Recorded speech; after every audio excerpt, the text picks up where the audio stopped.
कायंदे हे या ठिकाणी श्रद्धांजली अर्पण करणार आहेत. आपल्या शिंदखेड राजा मतदारसंघाचे आमदार कैलासवासी अमोल रामदास खर्डे अत्यंत कष्टामधून गेल्या 2 वर्षात मागच्या 2 वर्षात त्यानं सीआरपीएफ जॉईन केलं आणि खरोखर कोणतंही व्यसन नसलेलं तरुण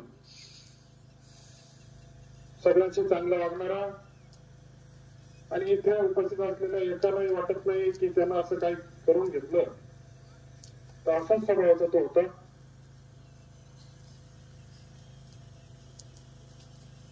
अशा आमच्या परवा जाण्यामुळे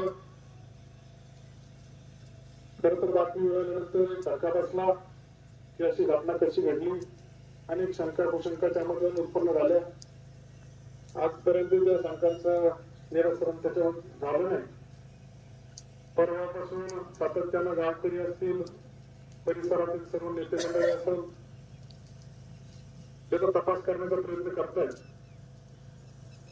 मी या मीटिंग मध्ये तिथले खासदार असतील आपल्या जिल्ह्याचे खासदार असतील केंद्रीय मंत्री प्रतापराव जाधव साहेब तिथले खासदार शर्मा साहेब तिथले लेफ्टनंट नागपूरचे डीआयजी तिथले सर्व सीआरपीएफचे अधिकारी या सर्वांशी सातत्यानं संपर्कात काल रात्रीपर्यंत होतो. 12-1 वाजेपर्यंत होतो.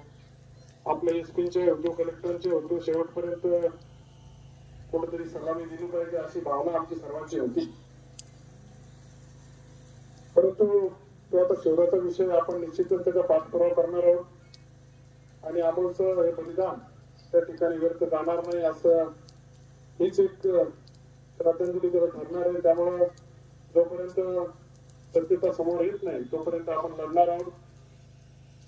अमोलच्या जाण्यामुळे संपूर्ण खांडे कुटुंबच नाही तर या ठिकाणी उपस्थित आप्तेष्ट नातेवाईक मित्रपरिवार पंचक्रोशीतून आलेले हवा करत असलेली सर्व मंडळी खर तर खूपच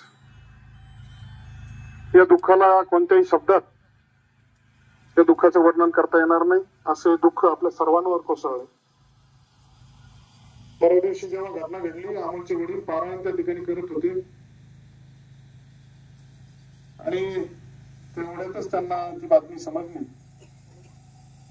म्हणजे आता कोणावर विश्वास ठेवावा देवावर विश्वास ठेवावा का नाही असा प्रसंग आपल्या सर्वांवर या ठिकाणी आलाय.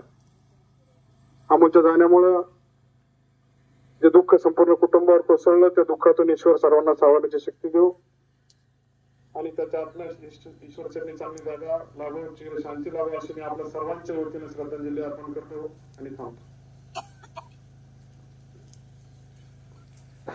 रक्षा विसर्जनाचा कार्यक्रम परवा सोमवारी 9:30